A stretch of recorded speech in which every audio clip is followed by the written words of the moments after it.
Tahukah kamu bahwa pertanyaan yang kita ajukan bisa mengubah arah dan kedalaman sebuah percakapan?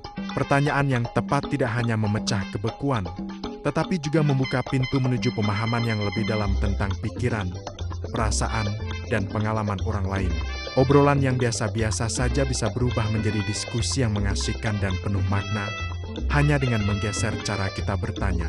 Kunci dari obrolan yang dalam terletak pada keingintahuan yang tulus dan kemampuan untuk merangkai kata-kata yang merangsang pemikiran. Ini bukan tentang menunjukkan kepintaran, melainkan tentang menciptakan ruang aman bagi lawan bicara untuk berbagi cerita dan perspektifnya.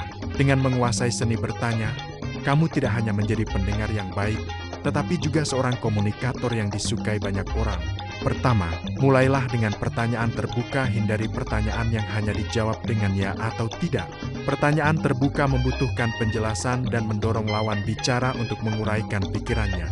Alih-alih menanyakan apakah harimu menyenangkan, coba tanyakan aktivitas apa yang paling berkesan untukmu hari ini. Pertanyaan kedua memberikan ruang yang lebih luas untuk bercerita dan menunjukkan minat yang lebih dalam. Kedua, gunakan teknik penggalian probing, dengarkan baik-baik jawaban yang diberikan, lalu ajukan pertanyaan lanjutan yang menggali lebih detail. Ini menunjukkan bahwa kamu benar-benar memperhatikan dan tertarik.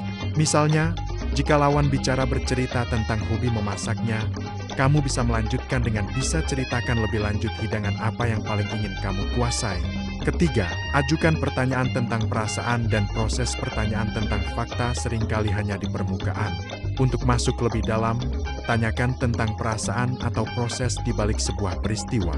Daripada bertanya di mana kamu liburan, lebih baik tanyakan apa hal paling mengejutkan yang kamu alami selama liburan itu, atau bagaimana perasaanmu ketika melihat pemandangan itu untuk pertama kalinya.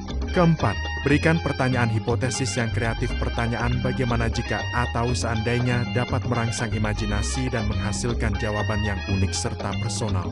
Pertanyaan seperti seandainya kamu bisa mempelajari satu keahlian baru dengan instan, apa pilihanmu dan mengapa? Membuka peluang untuk diskusi yang seru dan tidak terduga. Kelima, refleksikan dan hubungkan dengan pengalaman. Setelah lawan bicara selesai bercerita, coba refleksikan dengan menanyakan pandangan atau pelajaran yang mereka ambil. Pertanyaan seperti apa pelajaran terbesar yang kamu dapat dari pengalaman itu? Atau bagaimana kejadian itu mengubah cara pandangmu? Mendorong introspeksi dan berbagi nilai-nilai hidup. Keenam, jadilah pendengar yang autentik. Keefektifan semua tips ini bergantung pada ketulusanmu sebagai pendengar. Tatap mata lawan bicara, berikan respons nonverbal seperti mengangguk, dan hindari memotong cerita. Orang akan merasa dihargai dan lebih nyaman untuk membuka diri ketika mereka merasa didengarkan, bukan sekadar diwawancarai.